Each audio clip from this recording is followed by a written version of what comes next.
Hello everybody. Welcome to Dialogues for Change.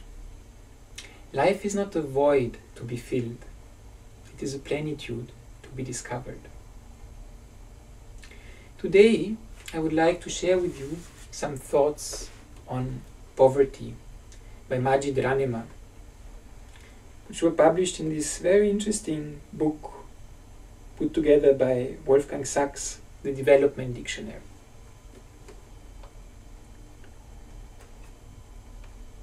Here is what Majid Rahnema tells us. Destitution or imposed poverty no doubt hurts, degrades and drives people into desperation. In many places, hunger and misery cry out to heaven. Indeed, few development concepts find their proof in such a glaring reality. Yet poverty is also a myth, a construct, and the invention of a particular civilization. There may be as many poor and as many perceptions of poverty as there are human beings. The fantastic variety of cases entitling a person to be called poor in different cultures and languages is such that all in all, everything and everyone under the sun could be labeled as poor in one way or another. The list could include not only the weak, the hungry, the sick, the homeless, the landless, the crippled, and the beggar.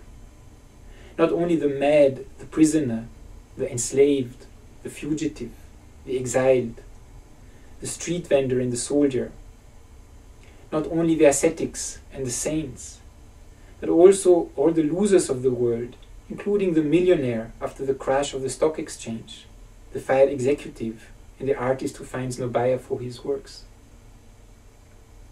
World languages compete with each other for the number of words referring to the stations and conditions associated with the different perceptions of poverty. In Persian, for instance, there are more than 30 words for naming those who, for one reason or another, are perceived as poor. In most African languages, at least 3 to 5 words have been identified for poverty. The Torah uses 8 for the purpose. In the Middle Ages, the Latin words covering the range of conditions embraced by the concept were well over 40. To this impressive variety of words found at the national or dictionary level, many more should be added from the corresponding dialects, slang or colloquial expressions used at the vernacular level. A whole universe of insights into the murky depth of poverty is to be explored in the many thousands of related proverbs and sayings. In most cases, it is extremely difficult for the outsider to grasp the full meanings and nuances of all those words and expressions, let alone to translate them into other languages. For long and in many cultures of the world, poor was not always the opposite of rich. Other considerations, such as falling from one's station in life, being deprived of one's instruments of labor, the loss of one's status or the marks of one's profession, for a cleric, the loss of his books, for a noble, the loss of his horse or arms, lack of protection, exclusion from one's community, abandonment, infirmity, or public humiliation defined the poor. The Tswana people of South Africa recognized their poor by their reactions to the appearance of locusts.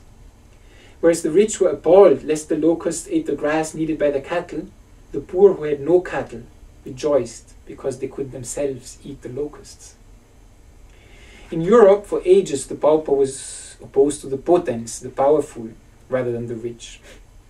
In the 9th century, the pauper was considered a free man whose freedom was imperiled only by the potentes. In the texts of peace movement of the 11th century, the pauper had become the inermis, who had to respect the force of the soldiers, the miles. The word poor could be applied to the owner of a little aleu, a tax-free property, a wandering merchant, and even to any non-fighter, including the unescorted wives of knights. On the whole, the poor were quite respectable persons who had only lost or stood in the danger of losing their birth. In that same period in Europe, a whole new category of poor appeared on the social stage, the voluntary poor, who chose to share the life of the destitute and the birthless. For these, living poorly was a sign of elevation rather than degradation. Respect and admiration for the voluntary poor had of course always existed in Eastern traditions. It was only after the expansion of the mercantile economy, the processes of urbanization leading to massive pauperization, and indeed the monetization of society, that the poor were defined as lacking what the rich could have in terms of money and possessions. A common denominator for most perceptions of poverty remains the notion of lack or deficiency. This notion reflects only the basic relativity of the concept. For a utopian, complete man would not be lacking anything. Besides, when poor is defined as lacking a number of things necessary to life, the questions could be asked. What is necessary and for whom? And who is qualified to define all that? In smaller communities, where people are less strangers to one another and things are easier to compare, such questions are already difficult to answer. In a world of the mass media, the old familiar horizons and communally defined bases of comparison are all destroyed. Everyone may think of themselves as poor when it is the TV set in the mud hut which defines the necessities of life, often in terms of the wildest and fanciest consumers appearing on the screen. In the same way, the ambiguity of the concept takes on new proportions as the old familiar horizons fade away. There was nothing ambiguous about the pauper who lived on what he earned from some humble trade in his village, notes Mola. His face was familiar, and despite his misfortune, he remained, in his suffering, a member of the social group. Ambiguity starts when one crosses the vernacular boundaries. Are these strangers, rebels, vagabonds, disease carriers really poor or genuinely ill? Are they saints or are they sinners?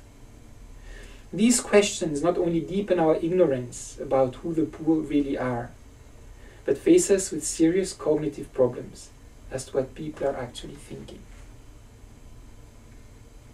These questions run very, very, very, very deep.